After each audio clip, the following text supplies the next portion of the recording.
Hoje vamos dar continuidade à série que estamos chamando de Pais e Filhos.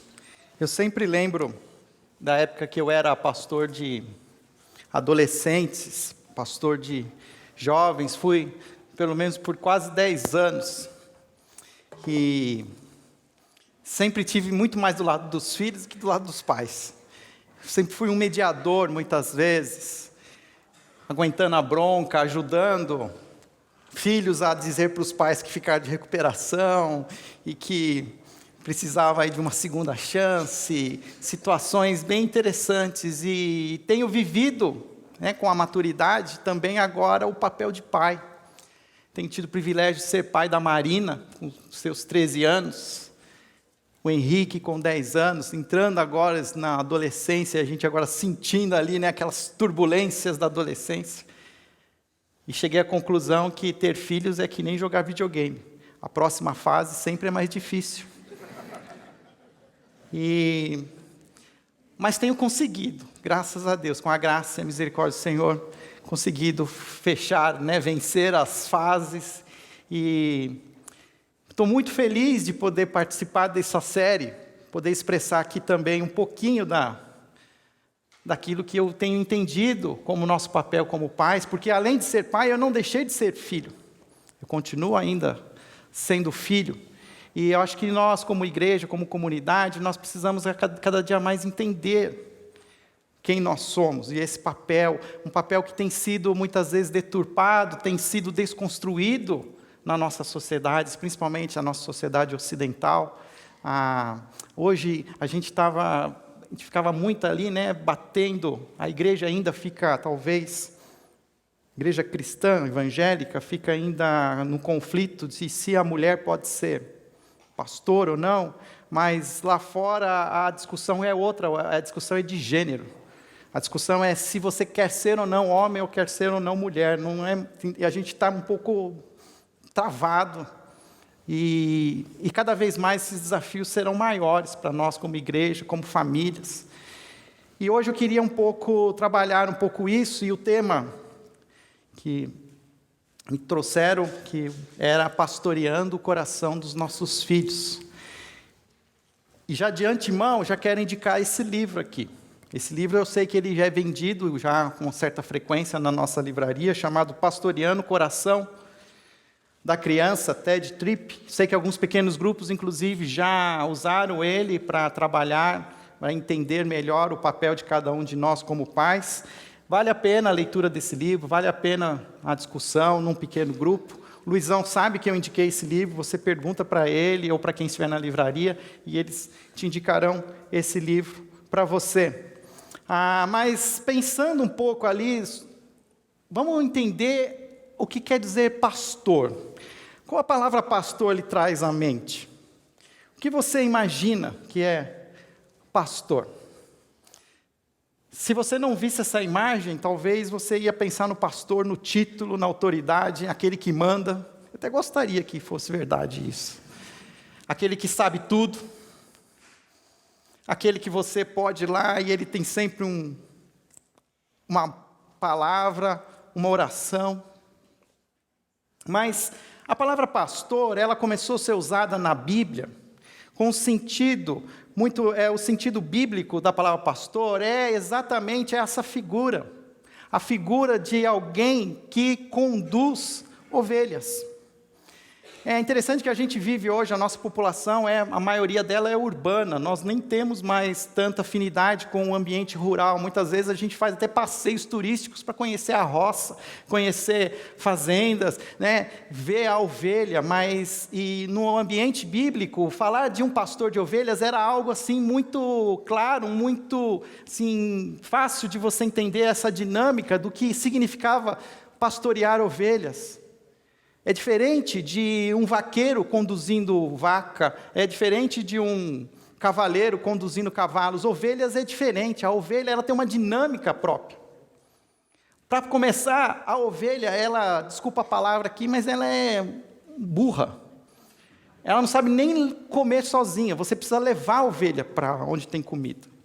A ovelha ela não tem nenhuma condição de se proteger, ela é um animal frágil. Ela se machuca muitas vezes sozinha, ela tropeça. Nós vamos ver o tempo todo a dinâmica na Bíblia, dizendo que o pastor cuida das ovelhas, cura uma ferida, porque a ovelha ela se machuca, ela tropeça nas pedras, quebra um galho, é um barulho e elas se dispersam, elas não conseguem, elas não têm uma liderança, não tem ali um macho alfa que lidera, precisa sempre ter a condição, tanto que às vezes inclusive se usa até outros animais domésticos, como o cachorro, como um pastor, para ajudar nessa orientação, nesse cuidado das ovelhas.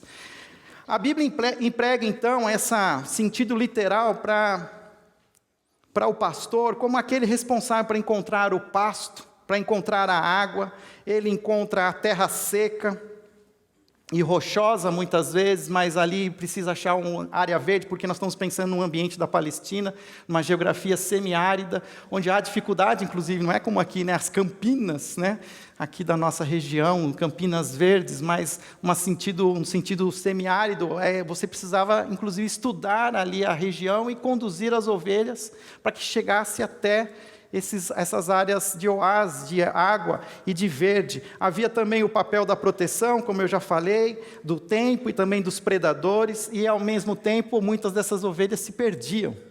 E, então era o papel do pastor ir resgatar essa ovelha perdida, essa ovelha que se distraiu com a borboleta e não viu, né, e ficou para trás, e era também necessário. Mas a Bíblia ela usa a palavra pastor para nos trazer uma referência, que para nós ela precisa ser o nosso modelo ideal de pastor. No Novo Testamento vai ficar claro que o grande ideal, o grande modelo que nós vamos ter de pastor, porque agora nós estamos começando a fazer, né, a transferência desse papel de alguém que pastoreia ovelhas, animais, mas também faz esse papel de pastorear pessoas. O grande modelo é Jesus. Ele mesmo se chama de pastor em João 10,14, quando ele diz: eu sou o pastor, conheço as minhas ovelhas, e elas me conhecem. Toda vez que nós queremos entender o que significa ser um pastor de verdade, nós precisamos olhar para Jesus. Quando eu olho o meu papel como pai, e se o título hoje da mensagem diz que eu preciso pastorear o meu filho, eu preciso olhar para Jesus, eu preciso ter uma experiência com Jesus de pastoreio. Por isso aqui a base, o fundamento aqui, o ponto zero da nossa conversa, você pai, você precisa ter um relacionamento sério e comprometido com Jesus. Você não vai ser um pastor do seu filho. Se você não entender quem é Jesus e o pastoreio que Jesus propõe para a sua vida, você não será capaz de experimentar esse pastoreio e repartir esse pastoreio. Você será um pai, você será uma autoridade, você será um delegado, você será um conselheiro, você será qualquer outra coisa, mas não um pastor. O sentido bíblico da palavra pastor está ligado com Jesus. Não há como tirar esse sentido da Bíblia. E como cristãos que nós somos seguidores de Cristo, eu preciso entender isso. Então aqui eu estou falando pais de maneira genérica, tanto homens como mulheres, não só a figura masculina, mas entender que quando eu olho para a vida dos meus filhos, eu preciso olhar os meus filhos como Jesus me olha. E eu transferir esse mesmo amor que eu recebo, esse cuidado, esse pastoreio que eu recebo de Jesus, eu preciso transferir para os meus filhos. Por isso é um tremendo desafio. Olhando desse jeito, até a introdução do livro que eu indiquei, Pastoreando o Coração da Criança, o autor, Tripp, ele diz assim: esse processo de pastorear é uma rica interação com seu filho, mais rica do que simplesmente dizer-lhe o que fazer e pensar. Pastorear envolve investir sua vida em seu filho através de uma comunicação aberta e honesta, que expõe o significado e o propósito da vida. É algo extremamente profundo e é uma arte. Não dá para nós aqui uma técnica. Fechei antes da hora, né? Estamos tirando foto. Depois a gente põe de novo. Mas não é uma técnica. Ao contrário, Deus planejou pessoas diferentes. Nós somos diferentes. A minha esposa é diferente. A Marina, eu vou ter que pagar uma taxa hoje por ele, porque eu vou ter que citar eles várias vezes. Eu vou ter que pagar uma multa lá depois, mas paciência. A Marina é diferente do Henrique. Os meus filhos são diferentes. Eu faço parte de uma família também de 3 homens, no caso, nós éramos 3 irmãos. Nós somos diferentes. Nós temos comportamentos, personalidades diferentes. Algumas coisas que funcionam com um não funcionam com o outro. E esse pastorear é uma arte. É uma arte que precisa ser vivida como andar de bicicleta. Você aprende a andar de bicicleta andando. Não tem como você ficar olhando na internet, olhando videozinho no Facebook, no YouTube, para como pastorear seu filho. Você precisa primeiro ter o filho e andar com ele, caminhar com ele, seguir com ele, conversar com ele. Mas antes de tudo, você precisa ter um compromisso sério com Jesus. Senão tudo que eu vou falar aqui não vai funcionar. Se você não entender isso, é questão básica.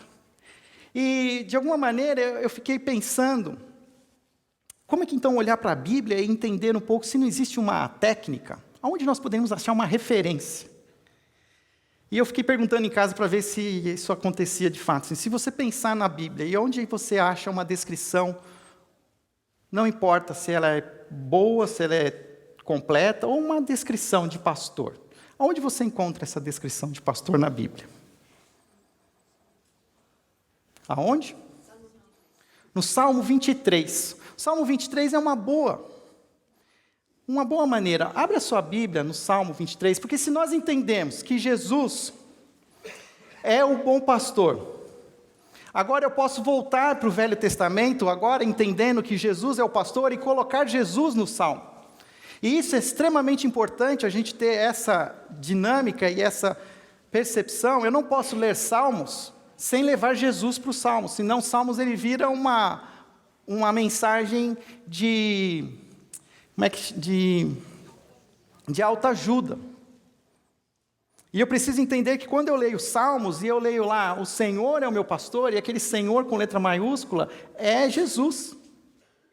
Uma das melhores descrições que nós temos da ação efetiva e prática de um pastor é o Salmo 23.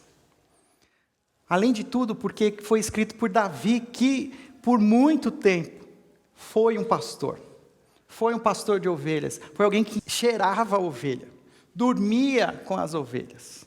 Se preocupava com ovelhas. E ele, na sua sabedoria e na inspiração do Espírito Santo, ele conseguiu retratar em palavras essa experiência que ele tinha com o próprio Deus e que eu hoje, entendendo Jesus, o Filho de Deus, eu posso ter com Jesus. E nós, muitas vezes, aprendemos. Eu lembro de ter sido incentivado, uma palavra até bonita, né? Porque não foi muito assim, mas a decorar o Salmo 23. E muitos de nós decoramos os Salmos 23. E, de alguma maneira, uma tarefa que você pode dar para um desafio é você decorar o Salmo 23 e ensinar o seu filho o Salmo 23. E o Salmo 23, a gente olha ele muito assim, como nós sendo a ovelha, e Jesus o pastor. Mas eu queria hoje propor para vocês um movimento que eu vou olhar, então, eu experimento de Jesus como meu pastor, o Salmo 23. E o meu desafio ao pastorear os meus filhos é repartir essa mesma experiência de pastoreio que eu tenho em Jesus com os meus filhos. E a gente fazer um exercício de olhar o Salmo 23 da perspectiva de eu, Pai, salvo em Jesus Cristo, posso pastorear o meu filho na mesma dinâmica do Salmo 23. E se eu entendo isso, eu posso achar então no Salmo 23 4 ações práticas do pastoreio. A primeira ação prática, ela é bem clara e bem didática, quando ele fala da questão do sustento. Se existe um papel que envolve o pastor, e quando pastoreamos os nossos filhos, é que nós temos que sustentar os nossos filhos. O Senhor é meu pastor, de nada terei falta, em verdes pastagens me faz repousar e me conduz a águas tranquilas, restaura-me o vigor. Assim como o pastor é o provedor das ovelhas, oferecendo verdes pastagens e águas tranquilas, como pais e pastores dos nossos filhos, devemos alimentá-los de forma saudável e integral. O que significa isso? Que nós precisamos zelar não só pela saúde física dos nossos filhos, mas pela saúde emocional. E se não fosse só saúde física e emocional, precisamos também zelar pela saúde espiritual. Nós precisamos ser os provedores do sustento integral dos nossos filhos. de não só nos preocuparmos se eles estão se alimentando, se eles estão recebendo tudo aquilo que eles precisam para o seu crescimento físico, mas também emocionalmente, eles estão também sendo sustentados por mim.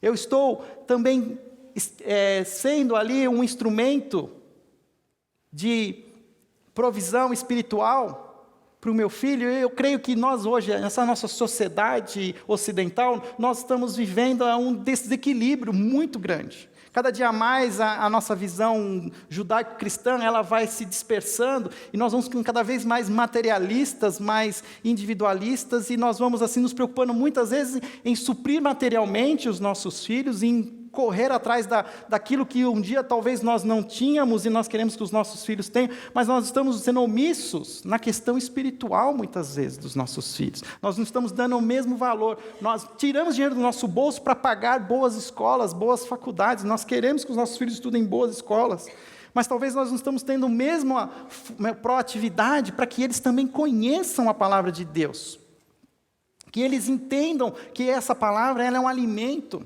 para todos os dias. E outra coisa, se eu também não me alimento dessa maneira, como é que eu posso querer ensinar o meu filho? É a mesma história lá da comida. Não adianta eu falar para comer verdura se eu não como verdura. Para parar de tomar Coca-Cola se eu não paro de tomar Coca-Cola. Estou parando. Diminui muito. Só bebo socialmente agora Coca-Cola. Mas são os valores. Quais são os valores que eu prezo, e dos quais eu me alimento, que eu também vou repartir com os meus filhos?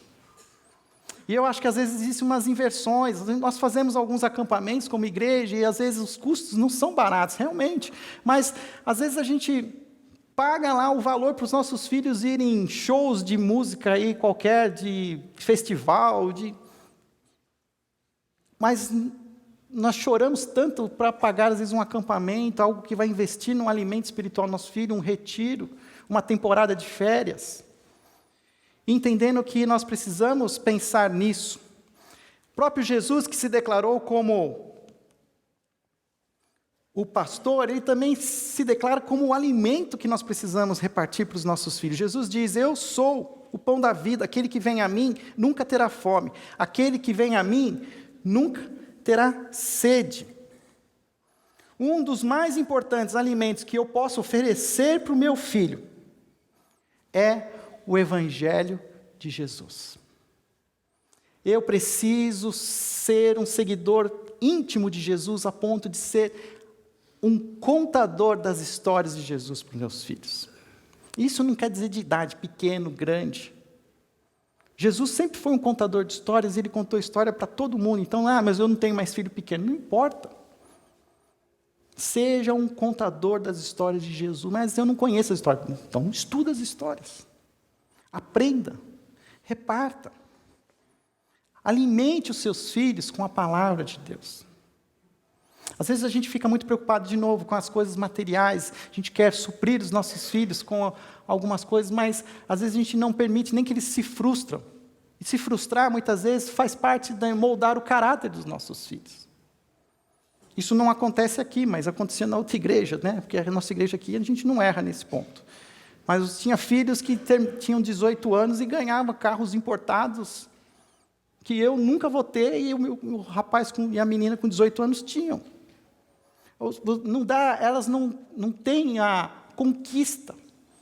Eu tive que conquistar, e às vezes eu não permito que os meus filhos conquistem. Eu já estou dando de graça para eles. Eu preciso entender como é que eu sustento isso. Uma segunda situação, a ação que eu preciso ter é a da direção. Guia-me pelas veredas da justiça, por amor do teu nome. Como pais, pastores, e agora eu estou começando a incluir aqui a palavra pais, pastores, dos nossos filhos, é nossa responsabilidade dar a eles direção. Somos chamados para dirigir nossas famílias, assim como reconhecemos a autoridade de Cristo em nossas vidas, precisamos assumir a responsabilidade dada a nós e a autoridade a nós recebida. Eu tenho uma autoridade, e dada por Deus, como pai, pois está lá, inclusive nos mandamentos, os 10 mandamentos. Honra o teu pai e a tua mãe. Foi colocado por Deus já no princípio das Escrituras. Eu preciso exercer essa autoridade, eu preciso apontar esse caminho. Esse caminho é o caminho da justiça, apontar o caminho da moralidade. Eu tenho visto hoje a gente assim, muito assim, inflexível.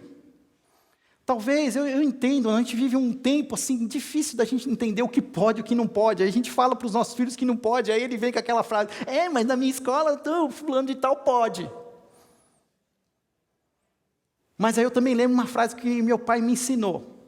É preferível pecar pelo excesso de zelo, pela falta de zelo. Então, na dúvida, é não. Eu preciso estudar um pouco mais esse assunto, você fala para o seu filho. Me dá 24 horas. Porque os filhos, eles vão, muitas vezes, assim, testar os nossos limites, até onde a gente vai. E eles fazem isso muitas vezes sem saber que eles fazem, mas você agora está entendendo. Então, eu tenho um filho meu lá que ele guarda a palavra não. Ele, né, na dúvida para ele também é não. Ele nunca responde sim, sim, senhor. Eu fico muito bravo com ele. Falo assim, vai falar sim, senhor agora. Eu quero ouvir sim, senhor. Não quero nem sim, você. Né? Mas precisamos dar essa direção. Procura na livraria também, tem alguns livros que falam sobre limites, né? Eu achei um lá que está sendo vendido, Limites para Adolescentes. A nossa livraria tem uma área muito boa para livros que falam sobre educação de filhos em todas as áreas, e principalmente quando o seu filho se torna um adolescente, ele vai ser um expert em testar os seus limites, porque é bem na transição, onde os filhos estão deixando de se submeter àquele controle total, e eles estão abrindo as asinhas deles, já estão querendo fazer algumas coisas, e aí é um momento ali difícil, o que vai poder deixar, o que não deixar. Mas a gente precisa entender que a gente está tão omisso e tão negligente, que às vezes a própria sociedade, por mais corrupta que ela possui alguns limites, e eu nem uso esses limites que a sociedade civil impõe. Você já olhou para a caixinha do videogame que o seu filho joga, para ver a idade que está escrito lá? Pois é, tem filhos nossos de 10 anos que estão jogando jogos de 18 anos. Porque uma sociedade civil sem Deus entendeu que aquele jogo, ele não pode ser jogado por pessoas que não tenham no mínimo 18 anos. E eu estou deixando. Que direção eu estou dando? Às vezes eu estou vendo filmes com um limite de idade de 16 anos. Eu fico constrangido com esses 16 anos. Eu falo, com 16 anos não quero que meu filho assista isso. Algumas séries que são aí ovacionadas na televisão, na HBO. Você vai ver lá 16 anos. E eu fico constrangido, eu tenho até vergonha de assistir algumas coisas. E a própria sociedade civil, ela já coloca alguns parâmetros, e nem esses parâmetros eu sigo. Bebida alcoólica. É um crime, menor de idade, beber bebida alcoólica. E a gente negligencia. Eu preciso entender que eu preciso dar uma direção segura, assertiva para os meus filhos. E se tem um lugar que eu posso ajudar o meu filho a entender a direção, é o livro de Provérbios. Eu lembro também, quando eu era menor lá, minha mãe sempre falava assim, já leu a Bíblia? Aí a gente falava assim, né? Não li, não sei o que ler. Aí a resposta é, então vai ler Provérbios. Pega o dia de hoje e vê que provérbio é e lê Provérbios. Até hoje, muitas vezes também, eu estou assim meio que num branco assim, eu não sei, né? Que dia é hoje? Eu vou lá, leio Provérbios. E Provérbios tem instruções claras de como orientar os nossos filhos. Eu compactei aqui o texto, mas é Provérbios, capítulo 2, versículo de 1 a 5, diz assim, meu filho, se você aceitar as minhas palavras e guardar no coração os meus mandamentos, se der ouvidos à sabedoria, inclinar o coração para o discernimento, se clamar por entendimento, e por discernimento gritar bem alto, se procurar a sabedoria como se procura a prata, e buscá-la como quem busca um tesouro escondido, então você entenderá o que é temer o Senhor e achará conhecimento de Deus. Provérbios 2, de 1 a 5. Há outro provérbio tão bonito também, eu não coloquei na tela, mas Provérbios 4, de 1 a 6. Ouçam, meus filhos, a instrução de um pai. Estejam atentos e obterão discernimento. O ensino que lhes ofereço é bom, por isso não abandone a minha instrução. Quando eu era menina, ainda pequena, em companhia de meu pai, um filho muito especial para minha mãe, ele me ensinava e me dizia: apegue-se às minhas palavras de todo o coração, obedeça os meus mandamentos e você terá vida. Procure obter sabedoria e entendimento. Não se esqueça das minhas palavras, nem delas se afaste. Não abandone a sabedoria e ela o protegerá. Ame-a e ela cuidará de você. Sabe por que lá no Velho Testamento, nos 10 mandamentos, o primeiro mandamento com promessa é: honra teu pai e tua mãe para que os teus dias na terra se prolonguem? Meu avô morreu com 98 anos, não é isso? Eu falava, o vô Lourenço, acho que ele obedecia muito o pai e a mãe. Né? Mas sabe qual que é a ideia? A ideia é assim, porque se você segue as orientações do seu pai, a sabedoria, o acúmulo de conhecimento que esse pai e a sua mãe já têm, porque eles aprenderam, até muitas vezes errando, e se você seguir isso, a sua qualidade de vida será muito melhor, porque você terá muito menos erros, terá muito menos consequências, consequentemente a sua vida será muito mais próspera, você evitará muitos conflitos, muitos caminhos de morte, então a sua vida prosperará. Você já viu que nenhum traficante de drogas vive mais que 40 anos? E aí, quem é que chora no funeral do traficante? A mãe. Porque são caminhos de morte.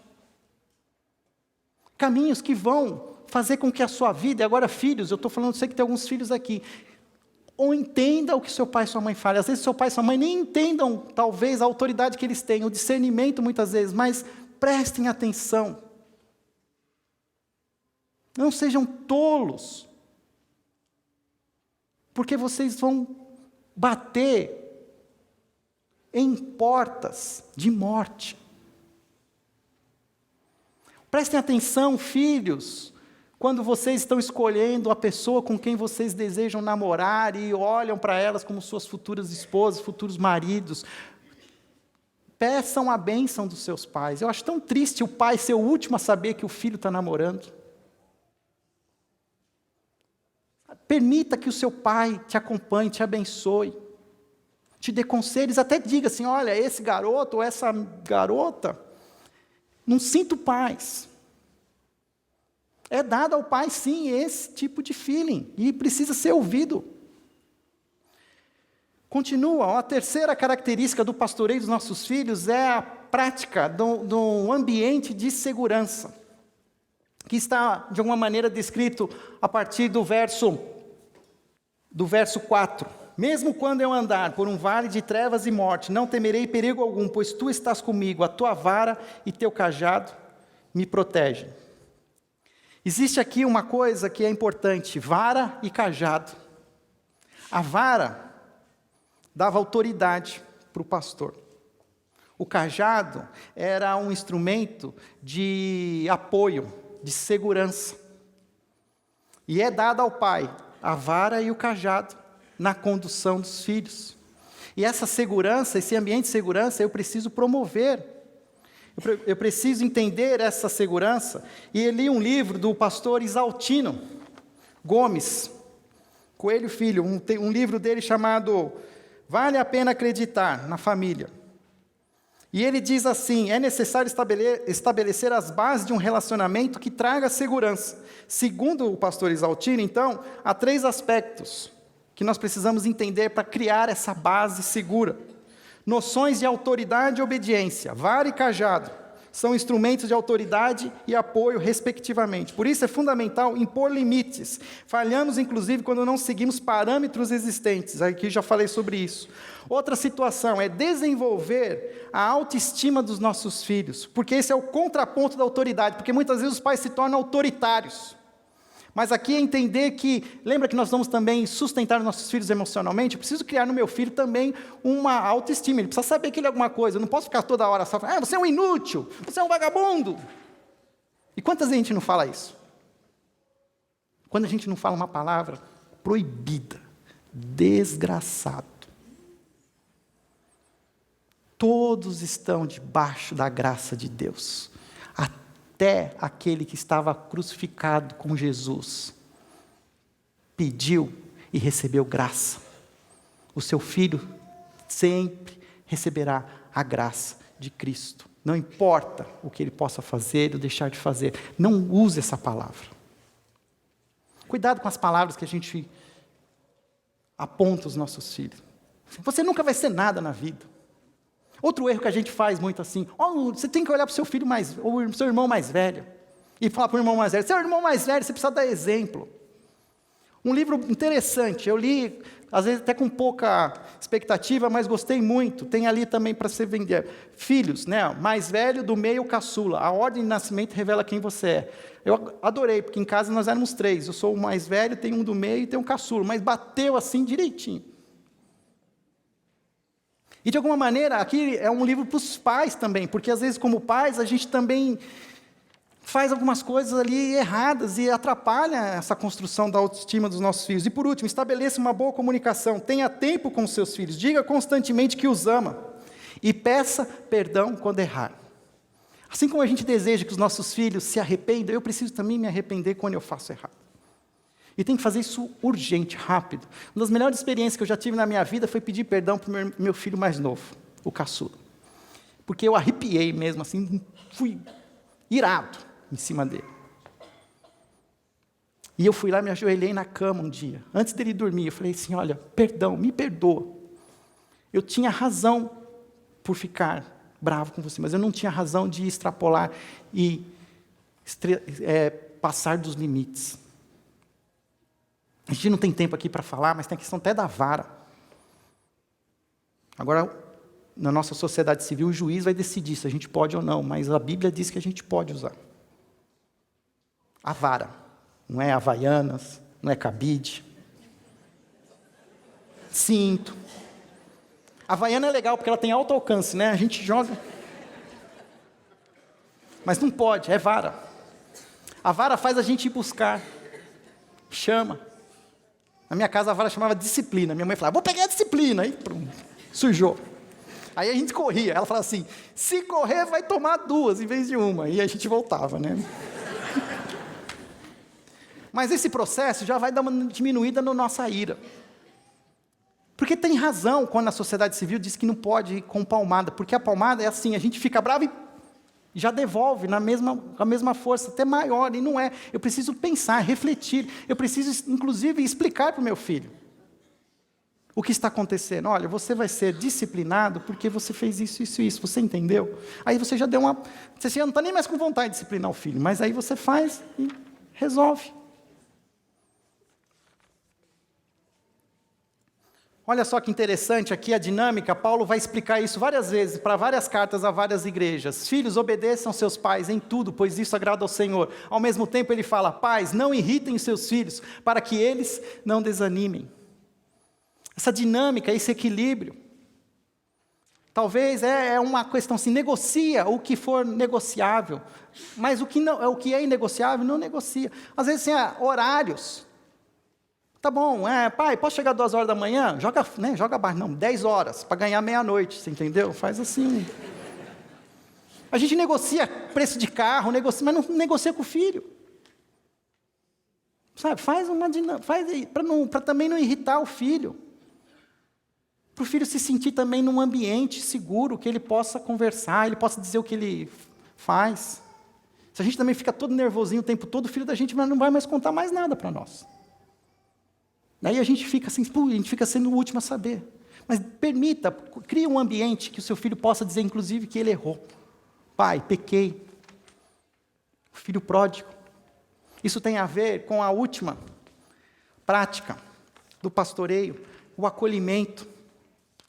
Prepares um banquete para mim à vista dos meus inimigos, tu me honras, ungindo a minha cabeça com óleo, fazendo transbordar o meu cálice. Sei que a bondade e a fidelidade me acompanharão todos os dias da minha vida, e voltarei à casa do Senhor enquanto eu viver. Significa estar presente e disponível sempre que formos acionados. Como pais pastores, devemos olhar o modelo Jesus pastor, e devemos acolher os nossos filhos em todas as situações. A ideia do filho pródigo, o pai não saiu correndo atrás do filho, tentando fazer ele mudar de ideia, mas o pai ficou esperando. Quando o filho voltou, ele estava pronto para acolher. E o bonito que o pai faz, o pai prepara uma mesa. O filho mais velho até fica bravo, porque está queimando lá, fazendo um churrasco. mas promova a mesa, né? O Israel fez uma mensagem tão bonita e profunda sobre a teologia da mesa de Cristo. E olha a teologia da mesa aqui de novo. Preparas um banquete para mim. Acolhe os seus filhos na mesa. A comunhão da mesa é retratada pelo salmista e tem um valor único. A família presente à mesa é um lugar de inclusão, de aceitação, de comunhão, onde todos se tornam iguais, todos têm oportunidade de conversar, de falar. Eu coloquei um vídeo no Facebook, só 3 pessoas curtiram. Vai lá e curte. Mas você vai ver que interessante a dinâmica que a gente tem hoje com esses aparelhinhos. A gente não consegue se desconectar quando está na mesa. Aí a gente já para de comer para ver quem é que está mandando uma mensagem. A gente não consegue se conectar com as nossas famílias, porque nós estamos conectados com os nossos dispositivos. Vai no restaurante, você pega as famílias, cada um no seu. Acho que estão mandando SMS para o outro, assim, já escolheu a pizza, o outro, eu estou em dúvida. Espera aí que eu estou curtindo aqui uma outra coisa. Vai ver lá a dinâmica, é bem legal, de um tempero lá que usa, não vou contar a história porque ela é engraçada. Mas aí uma amiga minha que trabalha com adolescentes em São Paulo, ela postou uma frase como comentário lá que ela compartilhou e deu tempo da gente incluir aqui, porque ela fazendo um doutorado nos Estados Unidos, ela está lendo esse livro e ela diz assim, que é essa senhora chamada Diana Garland, ela diz assim: compartilhar uma refeição conecta os membros da família, enquanto eles experimentam a satisfação física que o ato de comer traz. Refeições em famílias promovem oportunidades para conversas, ou como disse uma mãe, saber o que está rolando. Essa descrição também nos dá uma pista de que nem sempre as refeições familiares são encontros calorosos e de intimidade. Haverá discussões e desentendimento também. Mas numa refeição em família, a família será sempre o que ela é realmente. Italiana será italiana, espanhola, japonesa. Não importa a dinâmica, mas viva essa inclusão, inclusive na mesa. Há um gráfico no livro Pastoreando o Coração do Seu Filho, da criança, em que ele diz assim que com a idade do seu filho for avançando, a sua autoridade sobre ele vai diminuindo, mas a sua influência pode ser cada vez maior. E eu achei interessante, eu fiquei olhando para isso, porque é verdade. Se você olhar para o Salmo 23, esse movimento também acontece. Esse movimento acontece porque você vai olhar lá que as primeiras coisas é o sustento, a direção, depois segurança e acolhimento. De certa maneira, você começa dando um suporte, sendo muito forte no sustento e na direção. Mas vai chegar uma hora que seu filho vai andar sozinho, e muitas vezes ele vai andar sem a sua companhia pelo vale da sombra da morte. Mas ele não terá medo algum, porque ele ouviu o que tinha que ser ouvido, ele sabe tomar as decisões, há segurança, há conforto. E quando esse menino precisar, haverá acolhimento. O acolhimento não termina. É tão gostoso eu ainda voltar na casa dos meus pais. Eu gosto de almoçar na casa dos meus pais, porque eu não preciso lavar a louça na casa dos meus pais. Mas eu sempre sou acolhido na casa dos meus pais. Essa dinâmica não termina, a dinâmica de pastorear o filho não acaba. Filhos serão filhos para sempre, pais serão pais para sempre. Talvez uma coisa diminua, né, a sua autoridade, mas a sua influência não vai terminar, se você fizer um bom trabalho. E eu creio que você poderá fazer um bom trabalho. Olhe de novo para o Salmo 23, reflita nele durante a semana. A gente é muito egoísta, a gente lê o Salmo 23 querendo entender e aprender e receber. Mas olhe o Salmo 23, uma maneira de você repartir. Faça um movimento contrário, pastoreando o coração dos nossos filhos. Amém? O ano passado, para mim, foi um ano muito difícil. Eu me senti muito desconfortável e eu não entendia que desconforto eu tinha no meu coração. E tive muitas conversas com o André, conversei muito com ele, e ele também tentando entender a minha dinâmica, o meu tempo, o meu momento de vida. E eu pedi para o André vir aqui, porque aquilo que eu estou falando é algo que nós vivemos juntos. E ele, de alguma maneira, me ajudou até a discernir e a entender. Naquele última semana teológica de outubro, o pastor Carlos Macord esteve aqui conosco, e eu ainda aproveitei a presença dele, conversei com ele. E aí foi que ele também começou a me ajudar, e ele me deu uma luz, ele falou uma frase que ficou no meu coração. Fábio, será que não tem uma música no seu coração que você precisa tocar? E a partir desse momento eu comecei a entender que Deus estava gerando de fato um desconforto, porque eu me sentia confortável. Eu amo essa igreja, eu gosto de ficar aqui, que eu experimentei uma qualidade de vida integral, espiritual, física e emocional muito grande. Eu ganhei anos de vida. Mas esse conforto não permitia que eu fosse usado por Deus como Ele desejava. E Ele começou a criar esse desconforto, e eu fui discernindo, entendendo, tomei uma decisão, conversei com o André em novembro, falei, André, eu preciso ouvir algo maior de Deus, um desafio maior que Deus tem para a minha vida.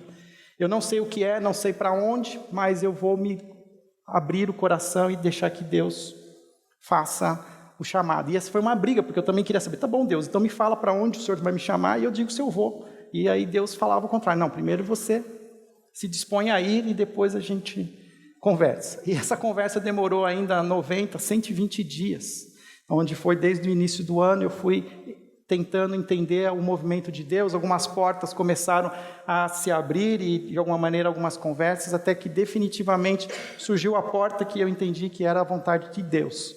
E então, na sexta-feira, dia 8, eu comuniquei ao André, e ele então foi o primeiro a saber que eu aceitei um convite para ser o pastor da primeira igreja batista em Campinas.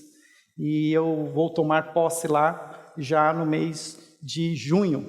Portanto, eu hoje aqui faço a minha última mensagem como pastor da igreja. Mas fico feliz porque eu vou continuar vizinho. E será um prazer poder estar aqui junto com a igreja nos outros movimentos, como também poder contar com a Ibaviva, porque hoje a Ibaviva é uma igreja forte.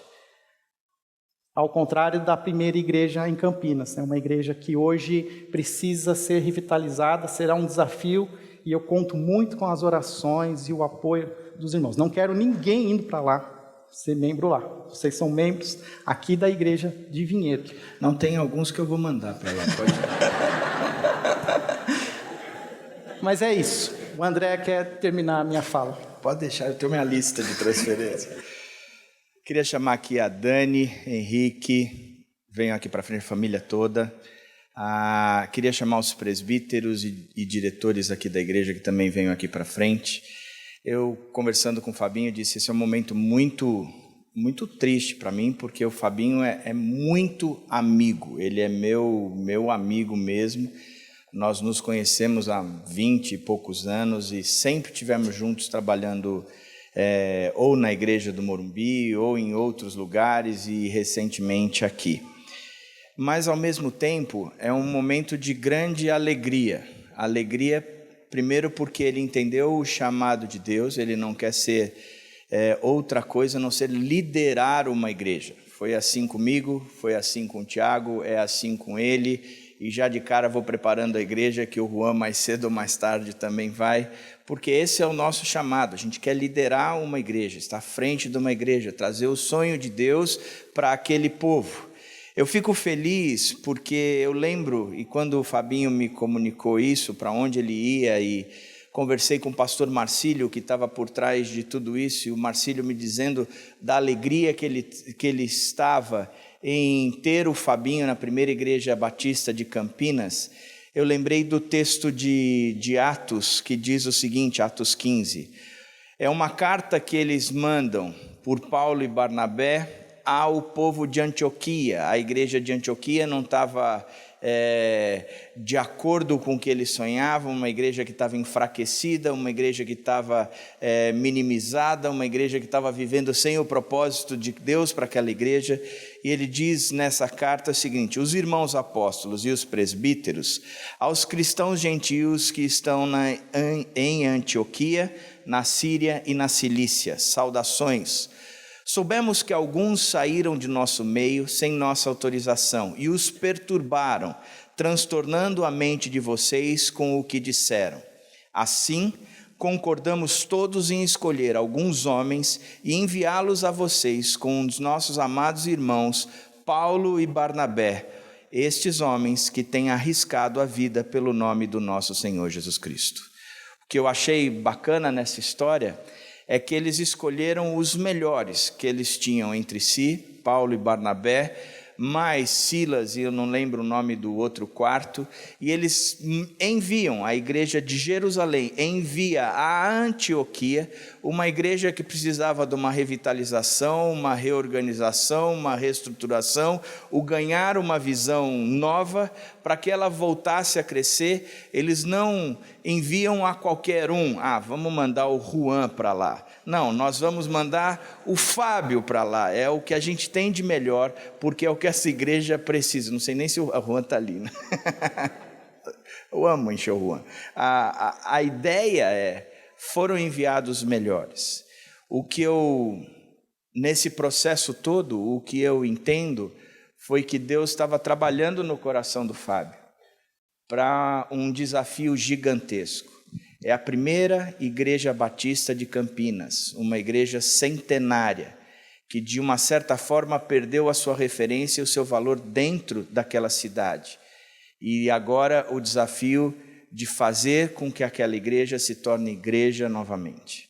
Eu acho um baita desafio, e é o que eu falei para ele, disse, cara, fiquei muito feliz por esse mover de Deus para com você. Fiquei feliz também pelo fato de ser aqui perto, né? Quer dizer, a gente até brincou dizendo, a amizade continua e os encontros acontecerão, e essa é a nossa ideia. Fico feliz também de poder enviar você, Henrique, e dizer, destrói a igreja, e qualquer coisa você fala assim, papai é o pastor daqui, entendeu? Quer dizer, se proteja dessa forma, mas vai lá e trabalha muito também. Dani, obrigado por todo o seu empenho aqui nessa igreja, que Deus abençoe também todo o seu ministério lá. Mas a nossa ideia é que de maneira nenhuma isso é uma perda, isso é um ganho para o reino. A igreja daqui, ela tem que estar sempre consciente de que ela não é aqui somente, mas o reino exige muitas vezes nós estarmos enviando o que há de melhor para que o reino continue crescendo. Por isso eu queria orar muito por essa família agora. Levantem a sua mão. Muito obrigado, Deus, pelo mover do teu Espírito em relação ao teu reino, a essa igreja e a essa família. E a nossa oração agora é que o Senhor encha de autoridade o Fabinho, a Dani, para poderem ser os líderes, os dirigentes, os pastores daquela igreja, Pai. Que eles tenham uma visão além do que se enxerga, uma autoridade que vem do Teu Espírito, a sabedoria que é alicerçada na Tua palavra, Pai, e a convicção do chamado, para que eles possam brilhar a Tua luz e dirigir aquela igreja de acordo com a Tua vontade. Por isso nós queremos orar por eles agora, abençoando-os, pedindo que o amor de Deus cresça cada vez mais neles, que a graça do Senhor Jesus Cristo seja abundante na vida deles e a comunhão, a intimidade, a amizade com o Espírito Santo seja profunda na vida deles. Essa é a nossa oração, e que eles saibam que sempre estaremos apoiando, faremos projetos juntos, mas mais do que isso, nós estamos orando e acreditando muito no que Deus vai fazer por eles. E é em nome do Senhor Jesus que nós oramos. Amém, amém. Que vocês deem uma salva de palma para o pastor sênior da PIB de Campinas.